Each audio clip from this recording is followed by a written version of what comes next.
Dans les prochaines minutes, tu vas être confronté à un savoir interdit. Brutal, psychologiquement corrosif, et pourtant, étrangement libérateur. Ce n'est pas une leçon d'histoire. C'est une dissection, une autopsie de l'âme féminine, non pas dans le confort aseptisé d'un laboratoire, mais dans les ténèbres glacées du goulag soviétique. Là où la faim, la trahison et l'isolement ne sont pas des concepts abstraits, mais des lames acérées qui découpent les masques sociaux jusqu'à ne laisser que la chair nue de la vérité. Les hommes qui ont survécu à cette machine de mort ne sont pas revenus avec des récits héroïques. Ils sont revenus avec un secret, un schéma, une répétition glaçante de comportements féminins qui pulvérisent les contes de fées, les romances hollywoodiennes et les illusions modernes. Ce secret, c'est le secret de Solzhenitsyn. Et le comprendre, c'est s'armer mentalement, émotionnellement, philosophiquement, contre le goulag silencieux des relations modernes, ce goulag doux, invisible, mais tout aussi destructeur. Nombreux d'entre vous regardent nos vidéos mais ne sont pas abonnés. Je vous invite donc à vous abonner pour nous encourager à produire davantage de contenu.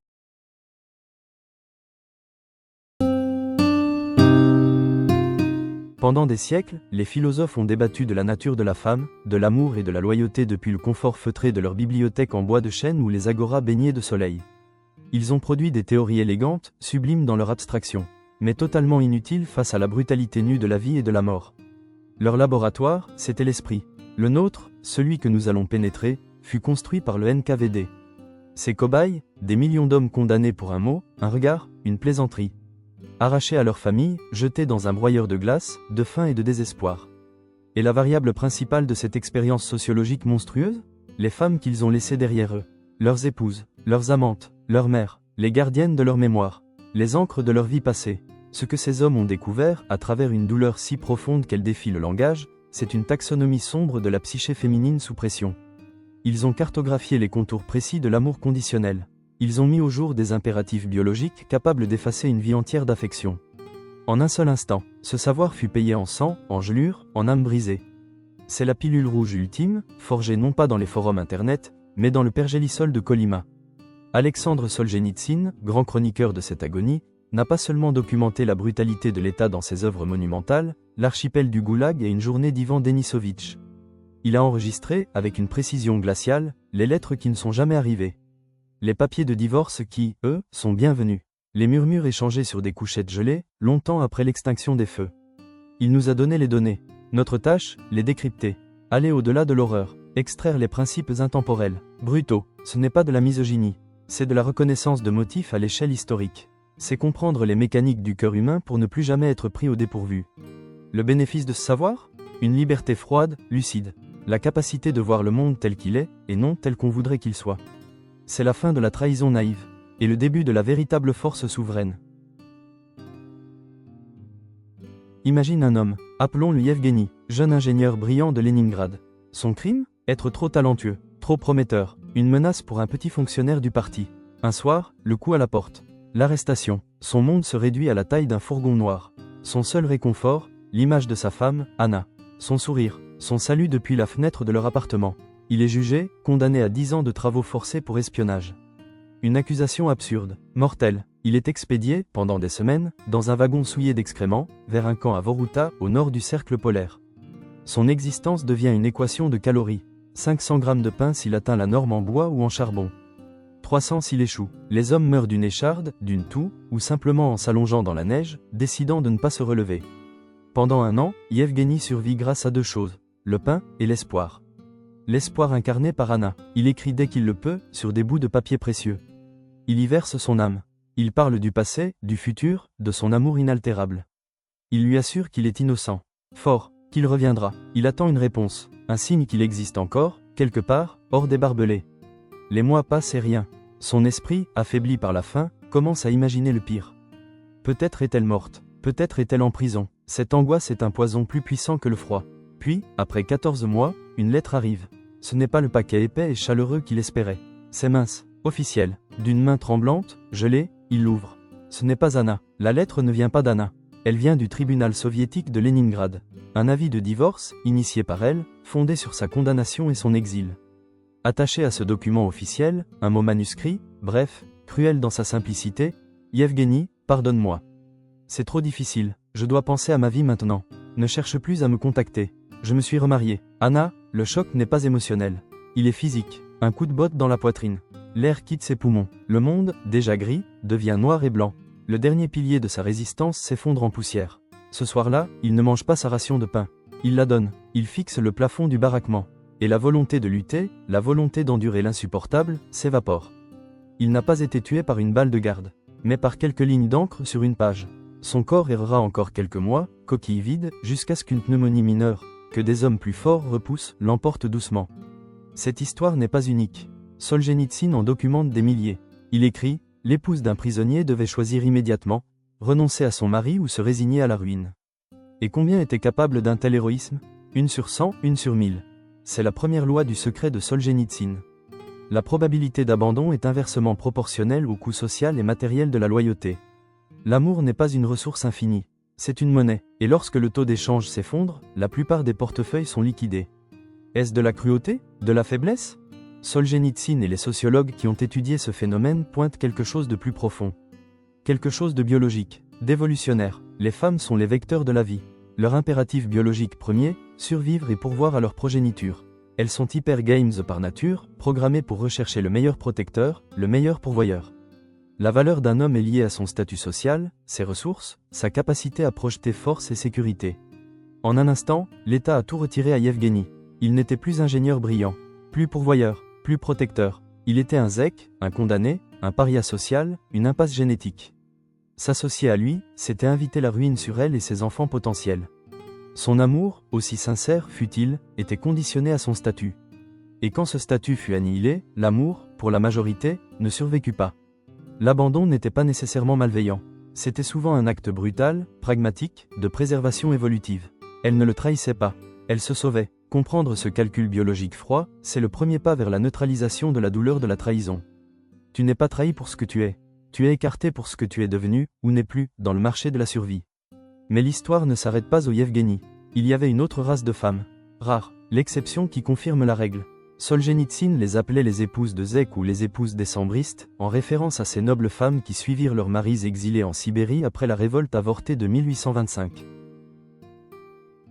Ces femmes ont défié les probabilités. Elles n'ont pas seulement été loyales, elles ont combattu. Elles ont renoncé à leur confort, à leur carrière, à leur statut social. Elles ont déménagé dans des villes sordides, perdues près des camps, juste pour être plus proches. Elles ont passé des années dans des files interminables pour livrer des colis dérisoires. Quelques pommes de terre, un morceau de sucre, un bout de saucisson, parfois la différence entre la vie et la mort. Elles sont devenues expertes en bureaucratie, rédigeant des appels, harcelant les fonctionnaires, refusant de se taire. Leur loyauté n'était pas passive. C'était une campagne furieuse, active, de résistance. Considère l'histoire de Natalia Reshetovskaya, la première épouse de Solzhenitsyn. Leur relation fut une montagne russe émotionnelle, un microcosme de ses dynamiques. Après son arrestation en 1945, elle ne le quitte pas immédiatement. Étudiante brillante, l'avenir devant elle, sous une pression immense. Elle lui écrit, lui envoie ce qu'elle peut. Mais les années passent, l'espoir s'effrite. En 1949, elle cède aux pressions sociales et étatiques. Elle divorce. C'est un coup dévastateur pour Solzhenitsyn. Mais en 1953, lorsqu'il est libéré en exil interne, elle le recherche. Il se remarie en 1957. Sa loyauté, bien que vacillante, n'était pas éteinte. Leur divorce final, plus tard, naît d'un autre conflit. Celui entre l'homme revenu du goulag, prophète endurci, et la femme qui voulait retrouver le jeune mari qu'elle avait aimé. Son histoire révèle la complexité, la contradiction, la lutte intérieure même chez les exceptions. Qu'est-ce qui sépare une Natalia d'une Anna?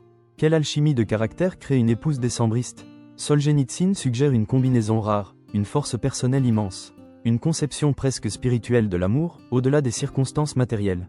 Un esprit indépendant, souvent animé d'un fervent idéalisme. Ces femmes voyaient leur homme non pas comme un criminel ou un ennemi, mais comme ce qu'il était réellement. Leur hypergamie ne visait pas le statut social, mais une qualité intérieure, inaltérable, que même le goulag ne pouvait effacer. C'est la deuxième loi du secret de Solzhenitsyn. La loyauté inconditionnelle est une anomalie historique, attribuée à une infime fraction de femmes dotées de vertus présélectionnées, indépendance extrême et fortitude idéologique. Tu ne peux pas l'attendre. Tu ne peux que la reconnaître.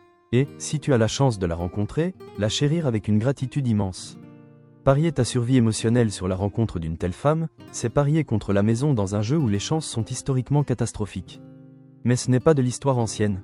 Le goulag n'est qu'un prisme extrême pour observer une vérité qui opère chaque jour, dans chaque ville, dans chaque relation. Les mécanismes sont simplement plus doux, plus lents, plus insidieux. Un homme perd son emploi. tombe en dépression, tombe malade, ou simplement échoue à maintenir son cadre, sa vision, sa force. Et alors commence le retrait lent de l'affection, la perte de respect, les regards condescendants, le fameux « je t'aime, mais je ne suis plus amoureuse ». Ce sont les équivalents modernes, civilisés, du papier de divorce d'Anna. La même logique biologique, jouée en ralenti, sans le décor dramatique de la neige sibérienne. Les barbelés ont été remplacés par les attentes sociales et les liens financiers. Mais la prison est réelle, et la trahison, quand elle arrive, est tout aussi absolue. Le secret de Solzhenitsyn te donne une grille de lecture. Il te permet de diagnostiquer ta relation, non avec espoir ou prière, mais avec l'œil froid d'un historien. Il retire la surprise, et en retirant la surprise, il retire une grande part de la douleur. La douleur est remplacée par le pouvoir de la prévoyance. Ce savoir est ta première couche d'armure. Mais ce n'est que le début, car pour les hommes des camps, la réaction à ces lettres déterminait s'ils vivaient ou mouraient. Yevgeny a donné son pain, et il est mort. Mais les survivants, ceux qui ont absorbé cette pilule noire, ceux qui ont transformé ce poison en carburant, ils se sont forgés en quelque chose d'inimaginablement dur. Quelque chose qui pouvait survivre à l'État lui-même. Comment ont-ils transformé cette trahison ultime en fondation d'une masculinité inébranlable ? Comment ont-ils transféré leur espoir des cœurs instables des femmes vers la forteresse inébranlable de leur propre mission ? C'est ce que nous allons explorer. La mentalité du survivant, la transformation psychologique du ZE accent aigu K en phénix. Et comment toi aussi, tu peux appliquer cette sagesse glaciale, ancestrale, pour bâtir une vie si puissante que la trahison ne sera plus qu'un murmure insignifiant dans le vent. L'homme qui ouvrit cette enveloppe officielle, fine et glaciale, et lut son propre faire-part, non pas dans un journal, mais dans l'écriture de sa femme, se tenait à la croisée la plus cruciale de sa vie. Le choc fut un séisme. Il pulvérisa les fondations de son monde. Dans le silence gelé des baraquements, entouré des fantômes d'hommes déjà brisés, il fut confronté à un choix. Un choix qui, dans son essence, condensait toute la philosophie humaine en une seule décision brutale. Il pouvait suivre le chemin de Yevgeny, laisser le froid qui avait envahi son cœur se répandre dans ses membres, se livrer au vide et permettre à son corps d'achever ce que la trahison avait commencé. Ou bien, il pouvait faire autre chose. Quelque chose de bien plus difficile, de bien plus contre nature, et, au final, de bien plus puissant. Il pouvait accepter l'inacceptable, avaler la pilule noire, non comme un poison, mais comme un tonique amer qui renforce. Il pouvait plonger son regard dans l'abîme de cette vérité ultime, que son existence, sa valeur, son droit même à l'amour, étaient désormais conditionnés par des facteurs hors de son contrôle. Et au lieu de pleurer, il pouvait hocher la tête, se dire « Alors c'est ainsi que le monde fonctionne. Je sais ». Ce moment d'acceptation n'était pas une défaite. C'était le premier pas dans la forge. Les survivants du goulag, ceux qui franchirent les barbelés des années plus tard, le corps marqué, mais l'esprit intact, avaient tous traversé cette forge. Ils découvrirent une inversion terrifiante et libératrice. Ce qui avait été conçu pour les anéantir, le retrait total de la validation extérieure, de l'amour, du statut, devint la source de leur force ultime. Quand tous les piliers du monde connu furent arrachés, ils furent forcés de trouver une fondation en eux-mêmes.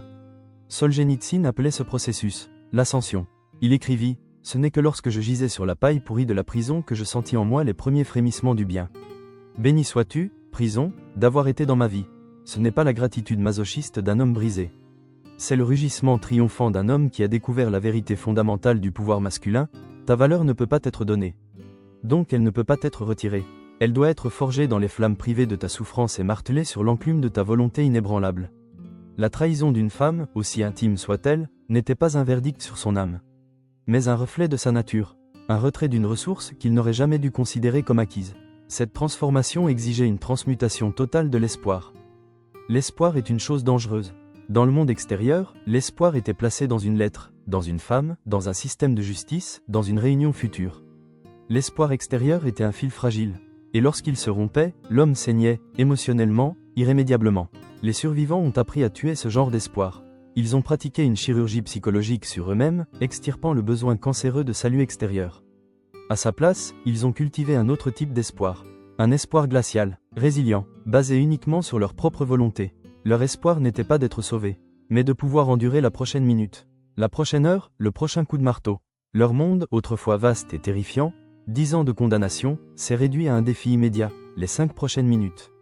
Cette hyper-concentration sur le moment présent, sur la souveraineté absolue de son propre espace intérieur, est une puissance accessible à tout homme, partout. L'homme qui s'effondre face au mépris silencieux de sa femme au dîner saigne d'un fil coupé, celui de la validation extérieure. La mentalité du survivant pose une question simple. Peux-tu contrôler son mépris ? Non. Peux-tu contrôler ta réaction? Absolument. Peux-tu contrôler ta prochaine action, ton prochain mot, ton prochain souffle? Sans l'ombre d'un doute, c'est le territoire de l'homme souverain. Son espoir n'est pas que le monde lui soit favorable, mais qu'il soit assez fort pour affronter le monde. Considère l'histoire de Dimitri, historien arrêté pour déviation idéologique. Il reçoit une lettre de sa fiancée, la femme qu'il aimait depuis l'université. Elle lui annonce qu'elle a épousé un officier haut placé du NKVD, le même organe qui l'a arrêté. La trahison est une œuvre de cruauté absolue. Pendant 2 jours, Dimitri est catatonique. Mais au 3e jour, durant la marche harassante vers le site de travail, quelque chose se réaligne en lui. Il se raconte une histoire, un recadrage d'une ampleur colossale, une transmutation de la réalité. Elle ne m'a pas trahi, elle s'est simplement révélée à moi. L'État, en m'arrêtant, ne m'a pas volé ma vie. Il m'a offert un cadeau. Il m'a montré la vérité sur la femme que j'aimais, avant que je ne construise une vie avec elle, avant que nous ayons des enfants. Ils m'ont rendu service. Ce n'était pas du déni. Ce n'était pas du copium. C'était de l'alchimie. Ils transformaient le plomb de la trahison en or de clarté. À partir de ce jour, Dimitri ne vit plus son emprisonnement comme une punition, mais comme une université macabre. Sa matière, la nature humaine. Ses professeurs, les gardes, les informateurs, les hommes trahis autour de lui. Sa fiancée, un chapitre essentiel du programme. Cette capacité à recadrer la catastrophe en enseignement est la marque de l'esprit indestructible. L'homme moderne, trahi, trompé ou divorcé, doit accomplir la même alchimie. La question n'est pas « Pourquoi m'a-t-elle fait ça ?», mais « Que m'apprend cette épreuve sur le monde, et sur moi-même ?» Cette forteresse intérieure ne se construit pas en un jour. Elle se bâtit brique par brique à travers des rituels de discipline inébranlables. Dans un monde conçu pour réduire les hommes à l'état animal, les survivants s'accrochaient à des rituels d'humanité qui n'avaient aucune utilité pratique, sinon celle d'affirmer leur souveraineté. Solzhenitsyn raconte ces hommes qui, après 12 heures de labeur sous moins 40 degrés Celsius, retiraient minutieusement les poux de leur chemise. Pas parce que cela changerait quoi que ce soit. Les poux reviendraient dans quelques heures. Mais parce que c'était un acte d'ordre imposé au chaos. Ils récitaient de la poésie mémorisée, résolvaient des équations complexes dans leur tête, s'enseignaient mutuellement des langues. Ce n'était pas un passe-temps. C'était une déclaration silencieuse. Je suis encore un homme. Et ce monde ne me possédera pas. C'était cela, la résistance. Chaque strophe de Pouchkine récitée sur une couchette gelée était une balle tirée contre l'État. Une déclaration silencieuse. Tu possèdes mon corps, mais mon esprit est à moi. Cette discipline délibérée, apparemment inutile, était le terrain d'entraînement de la souveraineté. L'homme moderne doit trouver son équivalent. L'entraînement quotidien quand tu es épuisé. La lecture d'un livre difficile quand tu pourrais faire défiler ton écran. Le fait de faire ton lit avec précision. Ce sont tes rituels de chasse au poux. De minuscules déclarations quotidiennes que tu es le maître de toi-même. Ils construisent le muscle du respect de soi, pour que, lorsque le respect extérieur disparaît, ta fondation ne s'effondre pas. Mais la transformation la plus profonde fut celle du but. L'homme qui entrait dans le camp avait un but lié à sa vie d'avant, être un bon mari, un bon pourvoyeur, revenir auprès de sa famille. Ce but fut annihilé par la lettre d'Anna. Le survivant trouva un nouveau but, totalement immunisé contre les forces extérieures. Son but devint la préservation de son intégrité, la protection de son moi intérieur. Pour certains, ce fut une mission de documentation. Ils devinrent des archives vivantes, mémorisant noms, dates, crimes, déterminés à témoigner un jour. Solzhenitsyn lui-même commença à composer et mémoriser l'archipel du Goulag alors qu'il était encore prisonnier, utilisant un système de bâtonnets pour retenir des milliers de lignes. Son but n'était plus de retrouver sa vie passée, c'était de révéler une vérité au monde. Cette mission était si vaste, si importante, qu'elle rendait sa souffrance personnelle insignifiante. Sa faim, son froid, sa trahison, n'étaient que des données dans une grande et terrible narration qu'il était chargé de transmettre. C'est le recadrage ultime. Ta douleur ne parle pas de toi, elle est le carburant de ta mission. Ta mission ne peut pas être une femme, ni une relation, ce sont des choses qu'on peut arracher. Ta mission doit être quelque chose de si fondamentalement tien que son succès ou son échec ne dépend que de toi. Construire une entreprise, maîtriser un art, créer une œuvre, transformer ton corps, protéger et pourvoir à tes enfants. Note, c'est différent d'une relation avec une épouse. Le besoin d'un enfant est inconditionnel. Celui d'une épouse ne l'est pas. Quand ta mission est ancrée dans quelque chose d'immuable, le retrait de l'affection féminine devient une distraction, une irritation mineure, comme une mouche qui bourdonne contre la fenêtre de la cathédrale que tu construis. Elle peut choisir d'en faire partie, ou non. Sa loyauté est un renfort, mais sa trahison n'est pas une défaillance structurelle. Tu es l'architecte, la mission est le plan. Tu es la main-d'œuvre principale. Elle est une sous-traitante, dont les services peuvent être retenus ou libérés selon sa performance et son alignement avec les objectifs du projet. Cela semble froid, ça l'est, c'est le froid de l'Arctique. C'est aussi la seule manière de bâtir quelque chose qui dure. Les hommes qui sortirent des camps étaient souvent méconnaissables. Plus silencieux, leur regard portait une profondeur qui mettait mal à l'aise. Ils avaient vu le pire du monde. Et en le voyant, ils avaient perdu toute peur. Ils comprenaient le prix de tout, surtout de l'amour. Ils n'étaient pas incapables d'aimer. Au contraire, beaucoup trouvèrent une capacité plus profonde à se connecter, précisément parce qu'ils n'avaient plus d'illusions. Leur amour n'était plus une chose avide, accrochée, dépendante. C'était un don conscient, délibéré, offert depuis un lieu d'abondance absolue, sans attente de retour. Parce qu'ils n'avaient besoin de rien de l'autre, leur amour devint véritablement libre. En acceptant la vérité la plus sombre, celle de la loyauté conditionnelle, tu te libères pour expérimenter la connexion sans les chaînes du besoin. Tu peux apprécier l'amour d'une femme pour ce qu'il est, un cadeau beau, fugace, conditionnel, sans exiger qu'il soit autre chose. Tu peux chérir la loyauté d'une épouse décembriste, si tu en trouves une. Mais tu ne seras pas détruit par la trahison d'une nana. Ta vie hors des barbelés est un autre type d'épreuve. Les menaces ne sont plus les fusils ni la famine, mais le confort et le désespoir silencieux. La trahison ne vient plus dans une enveloppe officielle. Elle vient dans un message, dans un regard vide, dans une lettre d'avocat. Mais les principes de survie sont identiques. Construis ta forteresse intérieure, transfère ton espoir de sa validation vers ta mission, impose-toi une discipline par des rituels quotidiens, recadre la douleur comme une éducation. Ta valeur n'est pas déterminée par ses yeux. Elle est forgée dans tes actions, chaque jour. Les survivants du goulag ont regardé dans le cœur des ténèbres et ont trouvé une lumière inextinguible. Tu dois faire de même dans l'obscurité confortable du monde moderne. Les barbelés ne sont pas en acier. Ils sont faits d'attentes, de contes de fées, du besoin d'être aimé plus que tu n'aimes ta propre mission. Coupe-les, traverse-les, ta mission t'attend. On t'a menti, on t'a dit que les femmes sont douces, bienveillantes, dévouées. Que l'amour est pur, que la fidélité est sacrée. Mais si je te disais que Nietzsche avait déjà percé cette illusion il y a plus d'un siècle? Et si la vérité sur les femmes n'était pas seulement dérangeante, mais dangereuse pour l'ego fragile de l'homme moderne? Reste jusqu'au bout, car à la fin de cette vidéo, tu me détesteras, ou tu comprendras enfin pourquoi tant d'hommes ne supportent pas ce que Nietzsche a réellement dit. Une chose est sûre, tu ne verras plus jamais les femmes de la même façon. On t'a vendu des contes de fées. Depuis que tu sais parler, on t'a nourri de mythes. Que la bonne femme te complétera. Que son amour guérira tes blessures. Qu'elle est moralement plus pure, plus douce, meilleure que toi.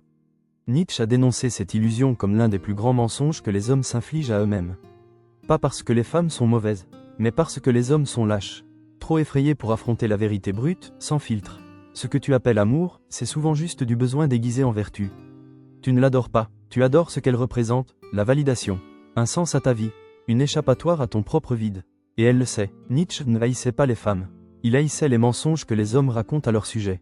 Des mensonges qui les transforment en anges ou en monstres, mais jamais en êtres humains. Réfléchis, pourquoi les hommes s'effondrent quand une femme les quitte? Pourquoi son rejet ressemble-t-il à une condamnation? Parce que tu lui as donné le marteau. Tu l'as faite juge, sauveuse, miroir. Et quand elle s'en va, l'illusion se brise. Et tu restes seul, face aux fissures de ta propre psyché. Nietzsche nous a prévenus. Quand tu regardes longtemps l'abîme regarde aussi en toi. Mais les hommes d'aujourd'hui préfèrent contempler leur reflet dans les yeux d'une femme. Plutôt que de faire face à l'abîme en eux-mêmes. Voici la vérité brutale que tu évites depuis toujours. Les femmes ne sont pas ta rédemption. Elles ne sont pas tes thérapeutes, ton boussole morale, ni ta récompense cosmique pour avoir été gentil. Ce sont des joueuses dans un jeu plus ancien que la civilisation. Un jeu de pouvoir, de survie, d'influence calculée.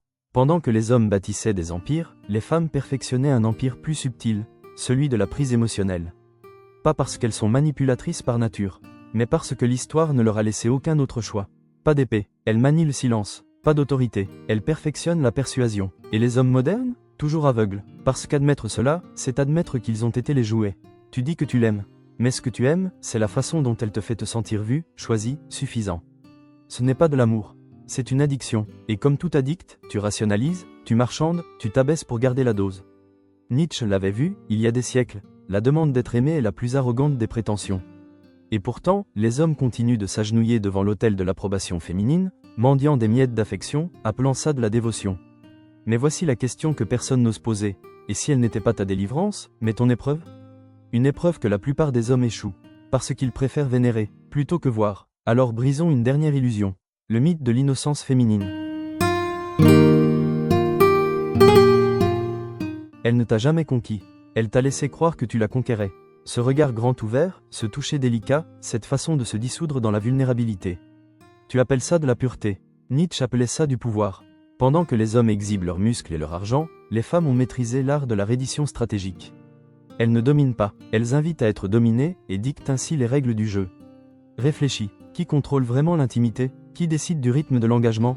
Qui peut te dévaster d'un simple regard froid? Tu dis qu'elle est émotionnelle. La nature dirait qu'elle est tacticienne du cœur. Et c'est là que les hommes modernes implosent. Ils confondent l'adaptabilité féminine avec de la faiblesse. Ils voient l'empathie et croient à la soumission. Erreur fatale. L'empathie est un radar. Elle lui dit exactement ce que tu veux, ce que tu crains, quelle corde tirer. Pendant que tu la protèges, elle te lit comme un plan d'architecte. Nietzsche nous a prévenus. En amour comme en vengeance, la femme est plus barbare que l'homme. Mais ce n'est pas une question de vengeance. C'est une question de lucidité. Le jour où tu comprends que sa tendresse n'est pas une faiblesse, mais une compréhension armée, c'est le jour où tu cesses d'être un pion dans un jeu que tu ignorais. Et maintenant, la pilule la plus difficile à avaler, tu n'as jamais eu le contrôle.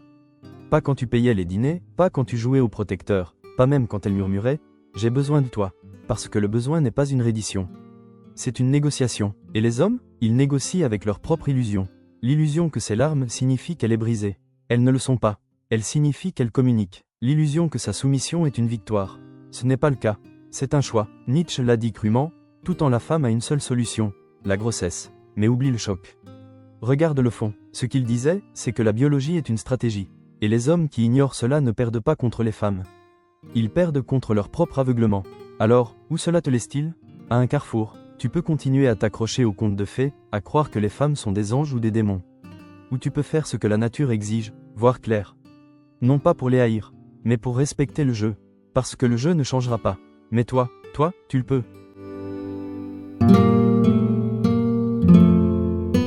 Allons plus loin. On t'a appris que la vulnérabilité est une force. Que s'ouvrir, c'est noble. Nietzsche aurait ri de cette faiblesse moderne. La vraie force? Voir le jeu tel qu'il est, et choisir d'y jouer en conscience. Les femmes ne respectent pas la vulnérabilité. Elles respectent la vulnérabilité maîtrisée.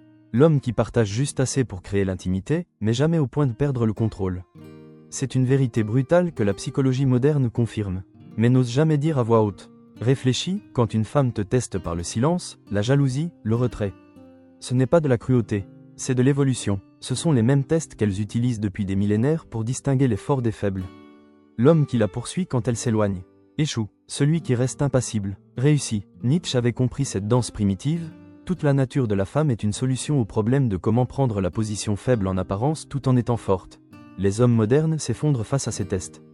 Parce qu'ils ont été conditionnés par les romans d'amour et les fins Disney. Ils croient que la persistance est une preuve d'amour. Ce n'est pas le cas.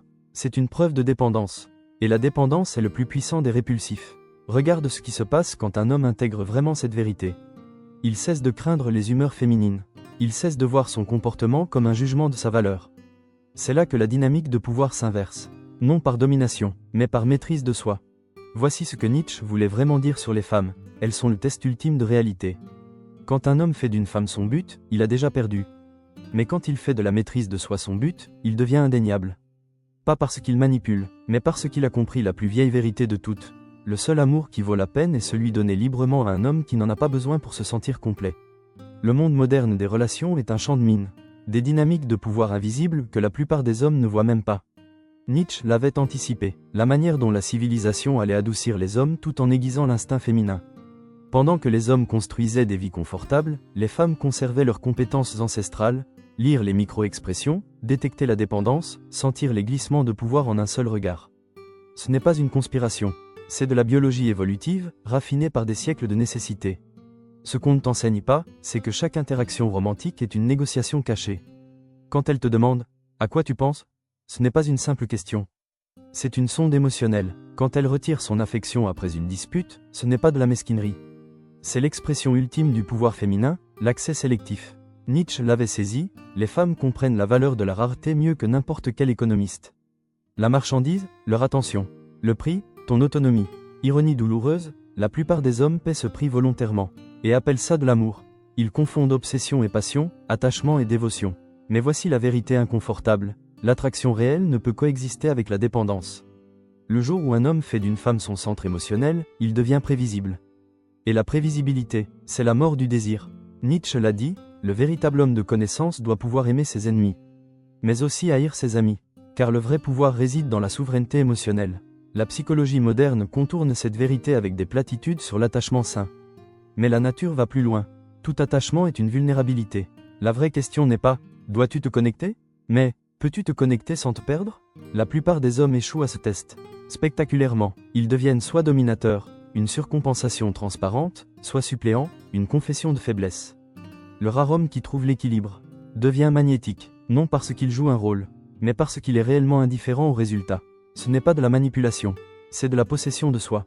Le mensonge le plus dangereux que les hommes modernes croient, que l'égalité signifie la similitude.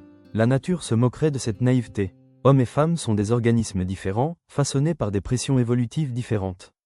Prétendre le contraire, c'est se rendre aveugle à la réalité. Les femmes ne veulent pas d'un homme qui reflète leurs schémas émotionnels. Elles désirent un homme qui reste ferme dans son essence masculine, tout en respectant sa nature féminine. Ce n'est pas une question de domination, c'est une question de polarité. Cette tension électrique entre les opposés, c'est elle qui rend la passion possible. Regarde autour de toi, des couples sans passion, des relations tièdes, des vies partagées sans frisson. Pourquoi tant d'hommes et de femmes s'installent dans une coexistence fade? Parce qu'ils ont sacrifié la tension, le mystère, la danse des opposés. Au nom du confort, Nietzsche l'avait vu venir. Il parlait des derniers hommes, ceux qui préfèrent la sécurité à la vitalité. Mais le féminin ne répond pas à la sécurité. Il répond à la force qui ne menace pas, à la confiance qui ne domine pas, à la présence qui ne suffoque pas. C'est le fil du rasoir. Peu d'hommes apprennent à marcher dessus. Voici ce que ton père ne t'a jamais enseigné. Le respect d'une femme se mérite chaque jour. Pas par des gestes spectaculaires, mais par une constance silencieuse. Pas par des mots, mais par ton être. L'homme qui comprend cela ne cherche plus à prouver. Il devient simplement indéniable. Il réalise que le désir féminin ne se déclenche pas parce qu'il fait pour elle, mais parce qu'il est sans elle. C'est la volonté de puissance appliquée à l'amour. Non pas le pouvoir sur l'autre, mais le pouvoir sur soi. Le drame des romances modernes? Les hommes cherchent la complétude là où ils devraient chercher la complémentarité. Ils veulent qu'une femme remplisse leur vide, au lieu de rencontrer leur plénitude. Cette inversion garantit l'échec. Nietzsche l'avait vu, ce n'est pas le manque d'amour qui détruit les mariages, mais le manque d'amitié. Et ici, l'amitié ne signifie pas confort platonique. Elle signifie respect mutuel entre deux êtres entiers qui se choisissent chaque jour, non par besoin, mais par désir. Et les « gentils garçons », ils ne sont pas gentils, ils sont calculateurs. Nietzsche avait déjà percé leur complexe de martyr, bien avant que la psychologie ne lui donne un nom. Il ne donne pas par altruisme, il donne par contrat, un contrat silencieux, j'ai été gentil, donc tu me dois. Et les femmes le sentent. Toujours, c'est pourquoi la gentillesse authentique attire, mais les contrats cachés repoussent. La crise actuelle des relations vient de là, des hommes qui ont abandonné la vraie masculinité, sans jamais comprendre la vraie féminité. On a créé des générations d'hommes. 1. Agressifs et dominateurs, confondant force et brutalité. 2. Passifs et désolés, confondant gentillesse et faiblesse. 3. Manipulateurs et rancuniers, la pire combinaison. La solution selon Nietzsche? Devenir l'homme qui transcende cette fausse dichotomie. À la fois doux et inébranlable. À la fois compatissant et ferme. Ce n'est pas changer qui tu es. C'est devenir ce que tu es capable d'être. Les femmes ne veulent pas des hommes parfaits. Elles veulent des hommes réels. Imparfaits mais authentiques. Forts mais en évolution. Le drame? La peur du rejet pousse les hommes à ne jamais montrer leur vrai visage. Ils jouent l'alpha ou le bêta. Mais les deux sont des masques. Nietzsche appelait cela vivre en dessous de soi-même. Le plus grand péché contre son propre potentiel. Voici ce qu'on ne te dit jamais. Le test ultime d'une femme n'est pas ta réussite, mais ta congruence. Ton extérieur reflète-t-il ton intérieur? Tes paroles sont-elles alignées avec tes actes? Cette congruence détermine ton succès amoureux bien plus que n'importe quelle technique de séduction. Les femmes ont un sixième sens pour l'incongruence. C'est pourquoi le « fake it till you make it » échoue toujours à long terme. La voie à suivre? Pas des astuces pour manipuler, mais la discipline pour te maîtriser. Pas pour devenir parfait, mais pour devenir intégré. C'est ce que Nietzsche voulait dire par « deviens ce que tu es ». Pas une version polie, mais ton expression la plus authentique. Ironiquement, c'est aussi ce qui rend un homme irrésistible. Non parce qu'il essaie de l'être, mais parce qu'il a cessé d'essayer d'être autre chose que lui-même. La plus grande faiblesse de l'homme moderne? Son addiction à la validation féminine. Nietzsche voyait déjà cette maladie se répandre. Des hommes mesurant leur valeur à l'approbation des femmes, comme des junkies émotionnels en quête de leur prochaine dose. Mais voici la réalité brutale, la validation est l'opposé du respect. Plus tu cherches son approbation, moins elle t'admire. Ce n'est pas de la cruauté féminine. C'est la nature humaine. On valorise ce qu'on doit mériter, pas ce qui se jette à nos pieds. Regarde ce paradoxe. Les hommes qui se soucient le moins d'attirer les femmes les attirent le plus, pas parce qu'ils jouent un rôle, mais parce qu'ils sont réellement absorbés par une mission plus grande que la romance. Nietzsche appelait cela avoir un pourquoi qui peut supporter n'importe quel comment. Quand le but d'un homme dépasse ses relations, il devient magnétique. Non par stratégie, mais par conséquence naturelle. Le drame? La plupart des hommes découvrent cette vérité trop tard. Après des années à courir, à jouer, à se contorsionner pour correspondre à ce qu'ils croient que les femmes veulent. Ils deviennent des caméléons humains, changeant de couleur à chaque rencontre, jusqu'à ne plus se reconnaître eux-mêmes. Nietzsche avait prévenu, personne ne peut construire le pont sur lequel tu dois traverser la rivière de la vie. Personne sauf toi. Voici le secret que les performeurs d'élite et les philosophes anciens ont compris. Les femmes sont attirées par les hommes qui ont quelque chose de plus important qu'elles dans leur vie. Pas comme tactique, mais comme réalité existentielle. C'est pourquoi les plus grands amants de l'histoire étaient des hommes de substance. Des artistes, des guerriers, des penseurs, des bâtisseurs. Pas parce qu'ils suivaient des conseils de séduction, mais parce qu'ils étaient trop occupés à créer pour chercher l'approbation. La voie à suivre? Pas des phrases toutes faites, pas des postures, mais un engagement total envers ta propre croissance. C'est ce que Nietzsche appelait le dépassement de soi. Non pas la destruction du désir, mais sa transformation en quelque chose de plus grand. L'homme qui y parvient ne court pas après les femmes. Il les attire naturellement, parce qu'il a cessé de les placer au centre de son univers. Le mythe moderne le plus dangereux? Que l'amour devrait être facile. La nature appellerait cela la décadence ultime. Croire que ce qui vaut la peine ne devrait pas exiger de lutte. La vraie connexion ne se trouve pas dans les zones de confort. Elle se forge dans le feu du défi et de la croissance. Les femmes ne veulent pas d'un homme qui rend la vie plus facile. Elles veulent un homme qui la rend plus significative. C'est pourquoi les plus grandes histoires d'amour de l'histoire ont toujours été des partenariats d'élévation mutuelle, jamais de cocooning mutuel. Les hommes modernes ont avalé un poison. Croire que la vulnérabilité, c'est se vider émotionnellement. Confondre le trop-plein avec l'intimité, la faiblesse avec l'authenticité. Nietzsche l'avait vu venir, la démocratisation de la faiblesse.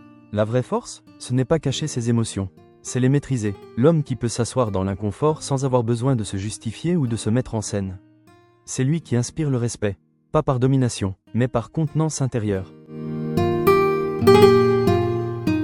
Ce que les gourous de la séduction ne te diront jamais, l'attraction d'une femme n'est pas statique.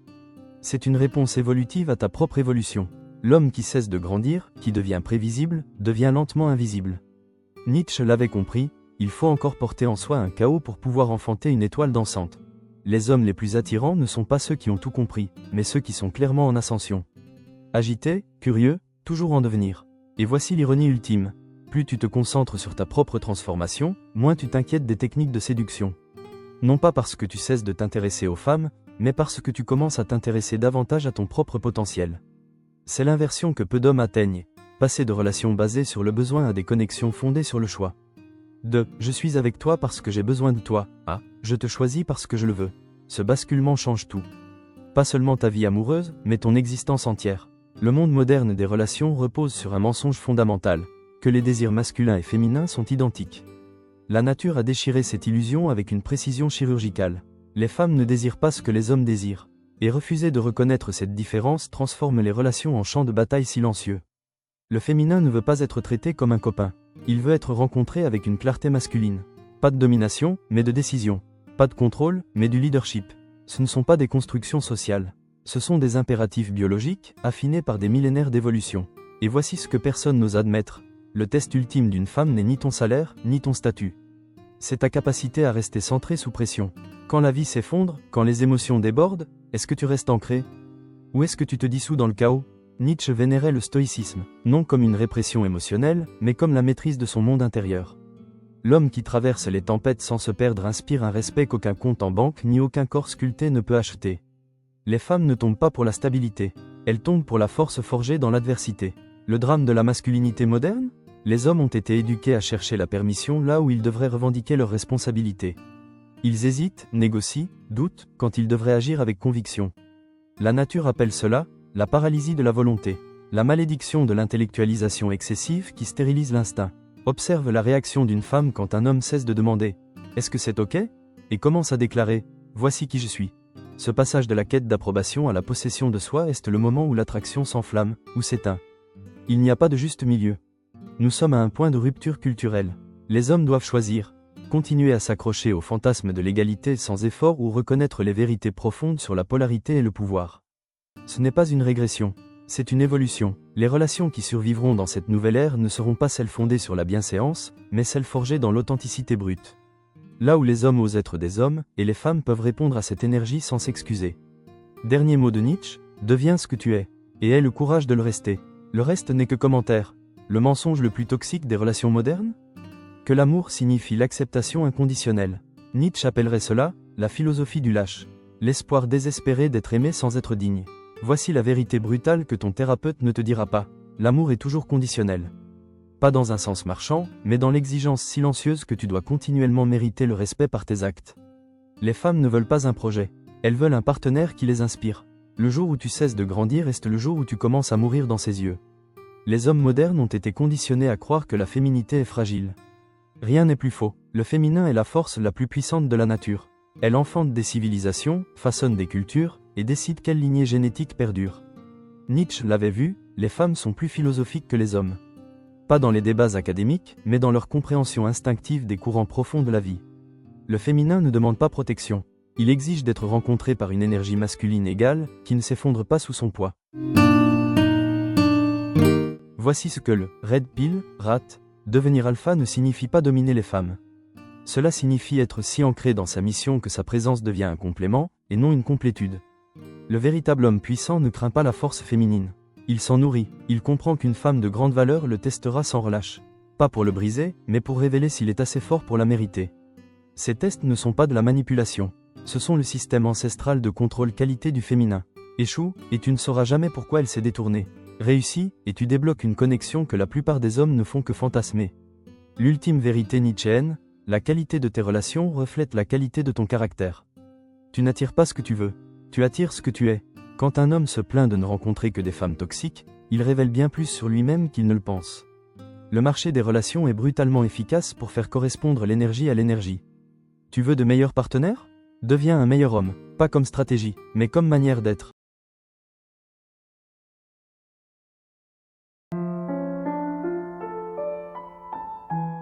Les hommes ne sont pas détruits par la haine, mais par l'amour. Van Gogh, Nietzsche, Schopenhauer, ils n'ont pas été brisés par leurs ennemis. Ils ont été doucement étouffés, par celle qui disait les aimer. Tu crois qu'elle te soutient, mais chaque jour, ton ambition s'efface, ton feu se calme, ton instinct se tait. Et tu te demandes, à quel moment ai-je cessé d'être moi ? Dans cette vidéo, tu vas découvrir les 6 archétypes féminins qui transforment les lions en chiens dociles, et comment reconnaître celles qui ne t'élèvent pas, mais te remplacent, parce que les plus grandes défaites ne viennent pas du combat, elles viennent de la reddition. Si tu es nouveau sur cette chaîne, je t'invite à t'abonner pour ne plus manquer les prochaines vidéos. Imagine, Vienne, 1823. Un jeune Franz Schubert, silhouette courbée, pianote dans la pénombre. Ses doigts invoquent des mélodies qui survivront aux empires. Mais derrière lui, Marie, elle ne comprend pas sa musique. Elle ne s'en soucie pas. Ce qui l'intéresse, c'est ce que son génie dit d'elle. Les robes qu'il finance, l'épuisement qui le rend docile. Et Schubert, comme tant d'hommes brillants, ne voit rien. Pas avant que les nuits de création deviennent des disputes. Pas avant que sa santé cède. Pas avant qu'il meure à 31 ans, ruiné, inachevé. Et qu'elle parte avant que son corps refroidisse. Schopenhauer l'avait vu. Il écrivait « Les femmes sont faites pour éduquer les enfants. Parce qu'elles sont elles-mêmes enfantines, frivoles et à courte vue. » Cruel ? Peut-être. Mais regarde l'histoire. Ce schéma se répète. Encore. Et encore. Elle ne vient pas avec une alerte rouge. Elle semble douce. Encourageante. Trop encourageante. Elle aime tes rêves. Tant qu'ils ne la dérangent pas. Elle applaudit ton ambition. Jusqu'à ce qu'elle exige des sacrifices. Et quand ton succès commence à briller plus fort que le sien. Elle attaque. Phase 1. Le miroir. Tu écris un roman ? Moi aussi je vais peindre. Elle ne peindra jamais. Phase 2. La fusion. Tes objectifs deviennent nos objectifs. Puis deviennent égoïstes. Tu travailles trop. Tu ne nous aimes plus. Phase 3. La corrosion. Retard. Distraction. Guilt trip déguisé en tendresse. Tu es toujours fatigué. Peut-être que tu devrais arrêter. Ce n'est pas une théorie. Nietzsche, vidé par Lou Salomé. Van Gogh, ruiné par sien, prostituée et bourreau. Henri VIII, roi aveuglé, trahi par Anne Boleyn. Ce n'est pas de l'histoire ancienne. C'est maintenant, c'est toi, si tu n'ouvres pas les yeux. Comment repérer la sangsue avant qu'elle morde ? Test 1, l'ambition. Demande-lui, qu'est-ce que tu sacrifierais pour ton rêve ? Si elle dit toi, fuis. Une femme sans mission fera de la tienne son otage. Test 2, l'audit du temps. Compte les heures perdues en nous versus celles investies en toi. Si elle grignote ton pic de productivité sous prétexte de connexion, ce n'est pas une amante, c'est une taxe. Test 3, le legs. Imagine-toi à 80 ans. La regarderas-tu avec gratitude, ou avec rancune pour le chapitre qu'elle t'a volé ? Schopenhauer proposait une solution radicale. Évite les femmes qui exigent ton avenir comme prix de leur présence. Mais il n'a identifié qu'un seul type. Et si je te disais qu'il y en a 5 autres ? Des femmes qui ne te vident pas lentement, mais te détruisent d'un seul coup. Il existe une forme de cruauté que les hommes ne voient jamais venir. Pas la rage explosive, mais la lame froide, glissée entre les côtes quand tu saignes déjà. Schopenhauer l'avait compris, ce genre de malice n'est pas inné. Il est enseigné, les hommes se battent à découvert.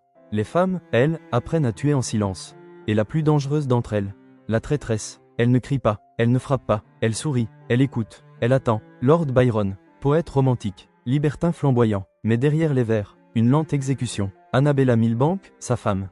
D'abord, elle joue la complice. Elle soigne ses humeurs, elle flatte son génie. Puis, quand les dettes s'accumulent, quand sa réputation vacille, elle frappe. Accusation de folie, de perversion. Elle ne le quitte pas, elle le détruit, et toute l'Angleterre applaudit. Byron, exilé, écrit « Le mensonge le plus cruel est celui enveloppé de tendresse ». 3 étapes, 3 pièges. 1. L'illusion de sécurité. Elle devient ton refuge. Tu lui confies tes peurs, tes failles, tes hontes. Et elle les serre contre elle, jusqu'à en posséder ton âme. 2. La patience de l'araignée.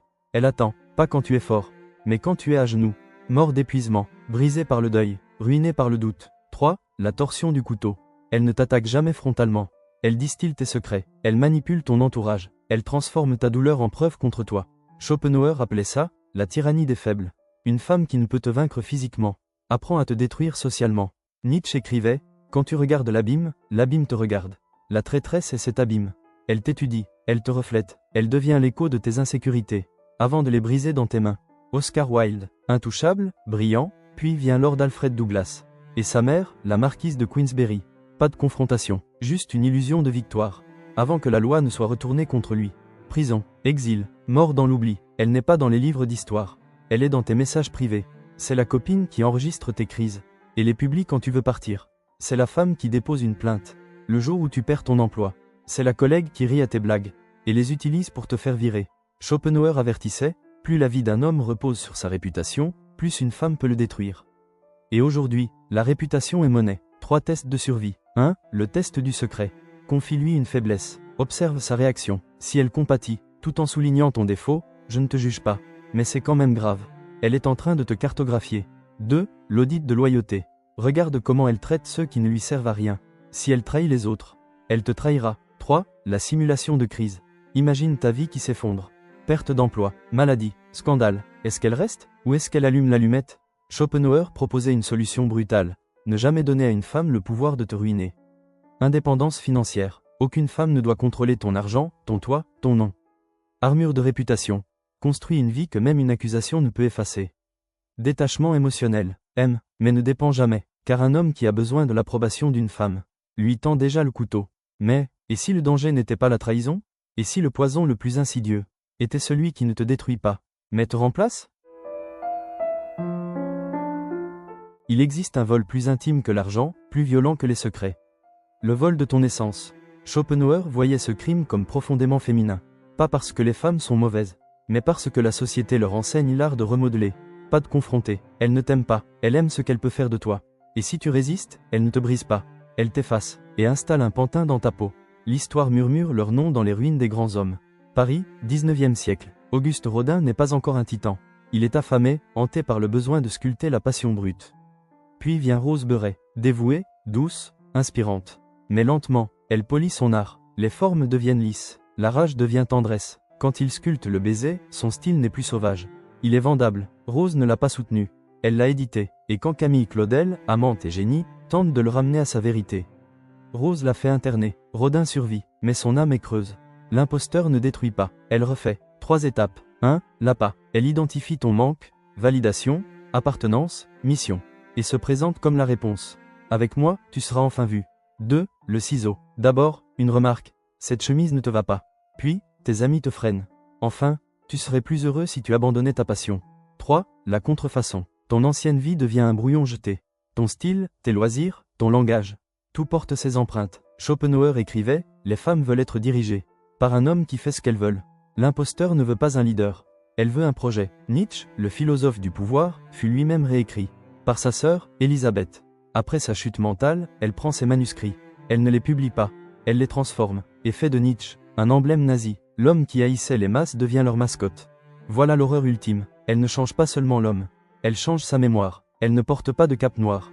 Elle porte des leggings et un sourire Pinterest. C'est la copine qui te rebrande jusqu'à ce que ton Instagram ressemble à celui de son par exemple. C'est la femme qui te pousse à quitter ta start-up pour un job corporate.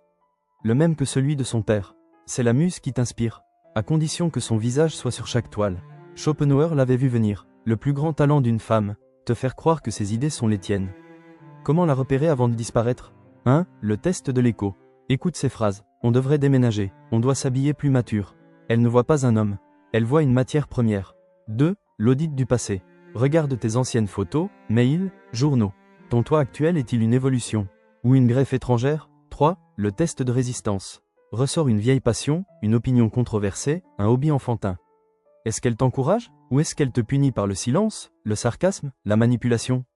La solution de Schopenhauer était brutale. Un homme doit garder une pièce dans son âme, où aucune femme n'est admise, pas même en pensée. Le noyau non négociable définit 3 traits qui font de toi. Toi, ne les échange jamais contre de l'amour. Le rituel d'isolement, passe du temps seul, dans un lieu qu'elle n'a pas décoré. Un bar miteux, un sentier de randonnée, un atelier poussiéreux, reconnecte avec ton toit brut. Le réseau fantôme, garde des amis d'avant elle. Ils sont ton fil d'Ariane vers l'homme que tu étais. Mais, et si le danger n'était pas la transformation? Et si le poison le plus insidieux était celui qui ne te remodèle pas, mais te dévore? Il existe une faim que l'amour ne peut apaiser. Pas parce qu'elle est brisée, mais parce qu'elle est sans fond. Schopenhauer ne voyait pas ce type de femme comme simplement toxique. Il la voyait comme cosmiquement dangereuse. Elle ne cherche pas un partenaire. Elle cherche un sacrifice. Et elle ne s'arrêtera pas tant que chaque parcelle de ton énergie, de ton temps, de ton identité n'aura été digérée dans son abîme. L'histoire ne retient pas leur nom. Elle retient les ruines qu'elle laisse derrière elle. En 1927, Salvador Dali rencontre Gala. Au début, elle semble parfaite, brillante, ambitieuse, inspirante. Mais peu à peu, quelque chose de monstrueux se révèle. Gala ne l'inspire pas, elle le consomme. Elle devient son seul public, son filtre, son bourreau. Les premières œuvres de Dali étaient des éclairs de folie pure. Mais sous l'influence de Gala, son art devient une usine. Des copies fades de son propre génie. Pourquoi? Parce que Gala exigeait le luxe. Et le vrai Dali ne payait plus assez. Elle l'isole, elle le contrôle, elle le transforme en caricature. Et quand il meurt, il est déjà vide, peignant des toiles blanches pour de l'argent. Pendant que le fantôme de Gala dicte encore ses gestes. Elle ne prend pas, elle remplace. 1. L'hameçon. Elle reflète tes passions avec une précision terrifiante. Tu es écrivain? J'ai toujours voulu aider quelqu'un à finir son roman. Elle ne l'a jamais fait. 2. L'infusion. Tes loisirs deviennent les siens. Tes amis deviennent les siens. Ton argent finance sa vie. Et si tu résistes, après tout ce que j'ai fait pour ton art, tu ne veux même pas que je gère tes finances? 3. L'érosion. Un jour, tu te réveilles. Et tu n'as plus de toi. Tes rêves sont soumis à son approbation. Ton temps est à sa disposition. Ta voix, à son silence. Schopenhauer avertissait, les femmes confondent possession avec amour. Et consommation avec dévotion. Le vide ne chasse pas. Il infeste. Ernest Hemingway, symbole de virilité brute. Dévorée par Mary Welsh, sa 4e femme. Au début, elle l'aide. Elle édite. Elle conseille. Puis elle exige. Elle coupe des chapitres entiers. Réécrit ses fins. L'isole de ses pairs. Quand Hemingway se suicide, sa prose est devenue confuse, gonflée, désarticulée. Comme son esprit, le vide ne te brise pas physiquement. Il te dissout de l'intérieur. Elle ne crie pas, elle murmure. C'est la copine qui t'aide en prenant le contrôle de ton agenda. Jusqu'à ce que tu réalises que tu n'as plus vu tes amis depuis des mois. C'est la femme qui exige un compte commun. Puis le vide en shopping, tout en te traitant de tyran quand tu poses une question. C'est la muse qui veut un accès total à ton processus créatif. Avant de te poursuivre en justice pour co-création. Schopenhauer l'avait vu venir. L'amour féminin est souvent un amour de propriété déguisé. 3 tests pour survivre au vide. 1. Le test du calendrier. Note combien de temps tu passes sur ses priorités. Et combien sur les tiennes. Si chaque heure libre est absorbée par ses urgences, tu n'es pas en couple. Tu es cultivé. 2. L'audit des ressources. Compare ce que tu investis en elle. Et ce que tu investis en toi. Si le déséquilibre est flagrant, elle n'est pas une partenaire. C'est une taxe. 3. L'expérience du silence. Pendant une semaine, refuse de répondre à ses petites demandes. Si elle réagit par la colère, la culpabilité ou des crises inventées. Tu ne fais pas face à l'amour. Tu fais face à un sevrage. Aucun homme ne peut remplir une coupe sans fond. Et aucune femme qui exige ce remplissage ne mérite une seule goutte.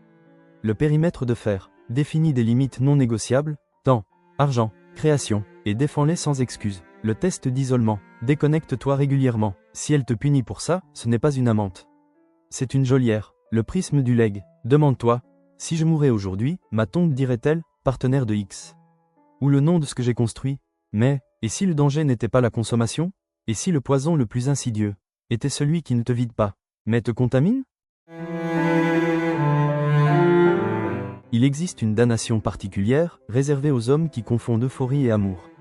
Une paralysie douce, lente, sucrée. L'esprit drogué par sa propre dopamine. Schopenhauer reconnaissait cet archétype comme le plus insidieux de tous. La femme qui ne conquiert pas par la force, mais par la sensation.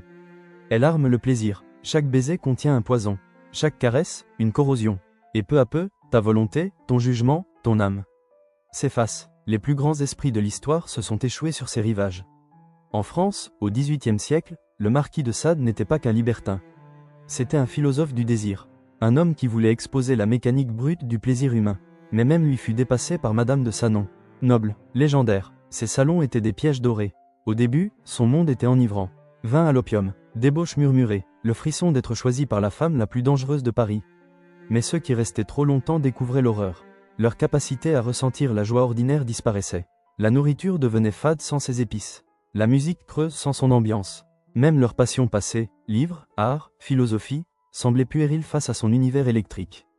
Quand de Sade comprit le piège, il était déjà prisonnier, esclave de son propre cerveau reprogrammé, toujours en quête de sa prochaine dose. Même ruiné, il restait accro. Voilà le génie de la sirène. Elle ne t'enchaîne pas, elle pirate ton système de récompense.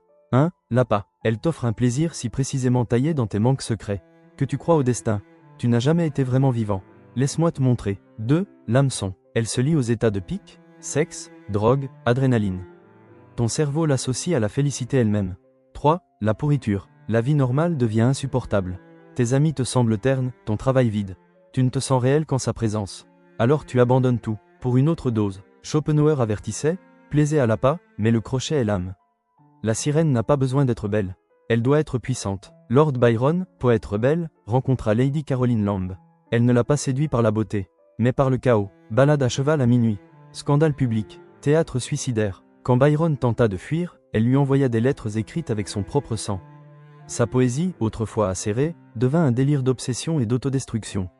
Il quitta l'Angleterre, écrivant « Elle a transformé mon esprit en foire aux monstres et fait payer l'entrée. » La sirène ne brise pas les hommes. Elle les démonte. Elle ne vit pas dans un roman gothique. Elle est dans ta salle de sport.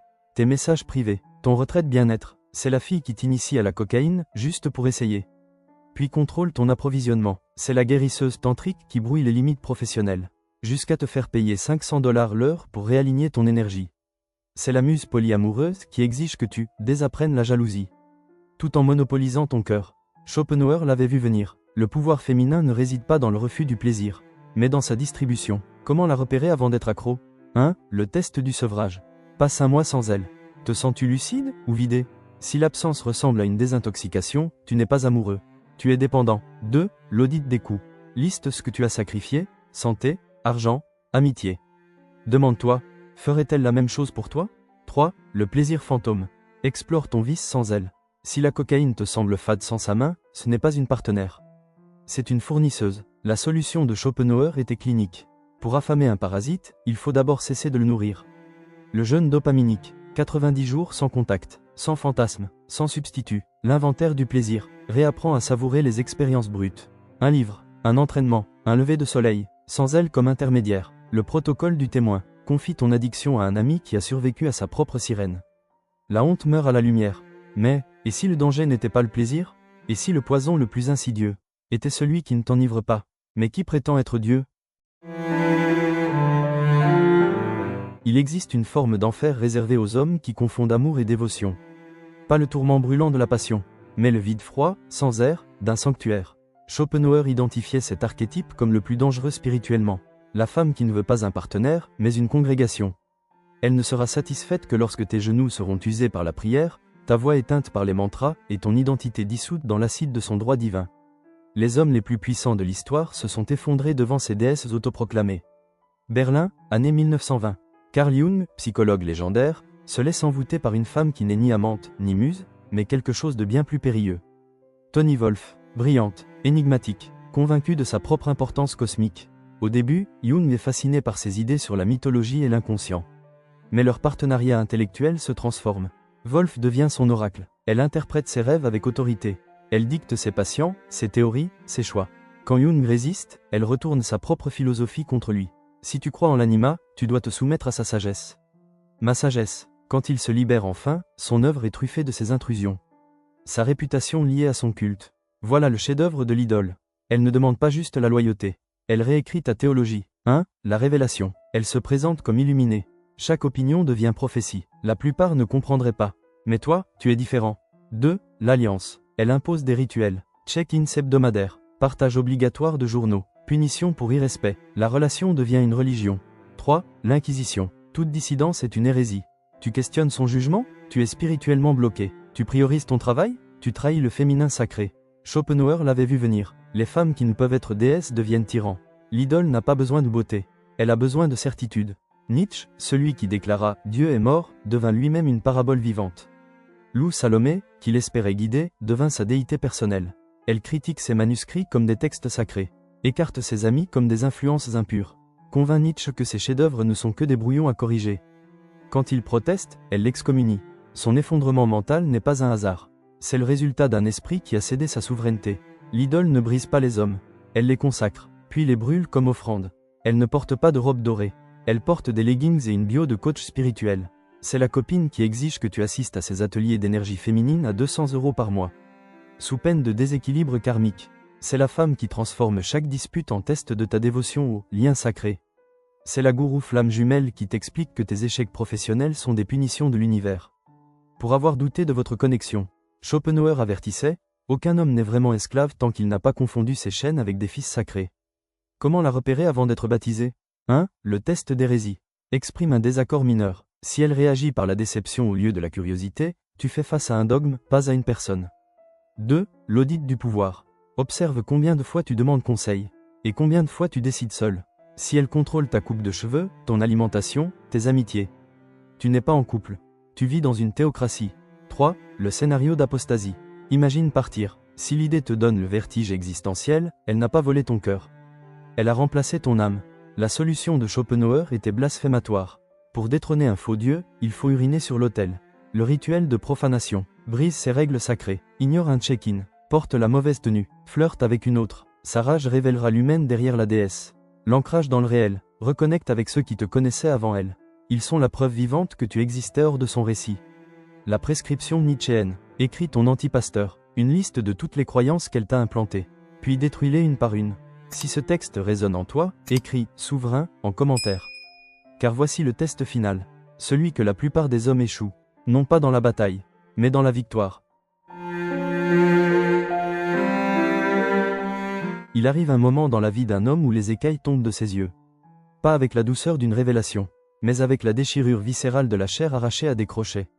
Schopenhauer comprenait ce moment mieux que tout autre philosophe. C'est l'instant où l'homme réalise qu'il n'a pas seulement été blessé, mais alchimisé, sa douleur transformée en pouvoir pour elle, sa souffrance recyclée dans son récit, son essence distillée en avertissement pour le prochain malchanceux.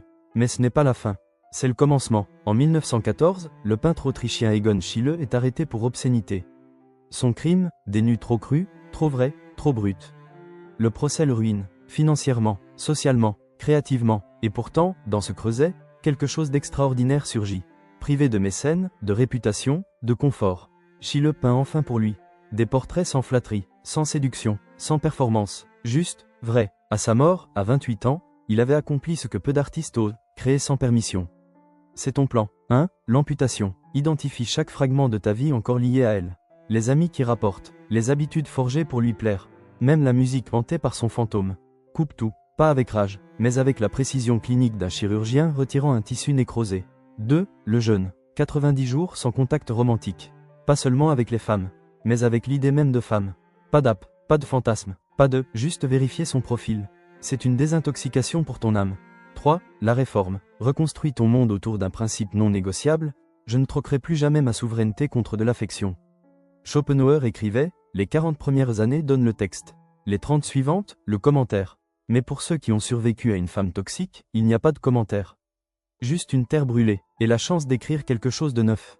L'histoire est jonchée d'hommes qui ont presque échappé. Byron fuit l'Angleterre, pour se retrouver enfermé par la comtesse Guiccioli. Fitzgerald se désintoxique après l'internement de Zelda, mais passe ses dernières années à supplier ses médecins. Même Schopenhauer, malgré son génie, revenait sans cesse aux lettres de sa mère. Comme une langue qui cherche une dent pourrie. Le piège n'est pas l'amour, c'est l'addiction à la résolution. Le besoin compulsif de réparer l'histoire, d'avoir le dernier mot, de lui faire comprendre ce qu'elle t'a fait. Mais voici la vérité qu'elle ne dira jamais, elle a parfaitement compris. C'était le but, la femme toxique ne vit pas dans ton passé. Elle le conserve, elle le cultive. Chaque fois que tu rejoues cette dispute, elle gagne. Chaque fois que tu analyses ses réseaux, elle gagne. Chaque fois que tu te justifies auprès de vos amis communs, elle gagne. Schopenhauer l'avait vu avec une clarté glaçante. Les femmes se souviennent de ce que les hommes veulent oublier. Et oublient ce que les hommes ont besoin de se rappeler. Brise le cycle. La purge mémorielle. 1. L'épreuve physique. Brûle les lettres. Supprime les photos. Vends les bijoux. Si ça porte son empreinte, détruis-le. 2. La reconquête mentale. Quand un bon souvenir surgit, joue-le jusqu'au bout. La manipulation qui l'a précédé. La chute qui l'a suivi.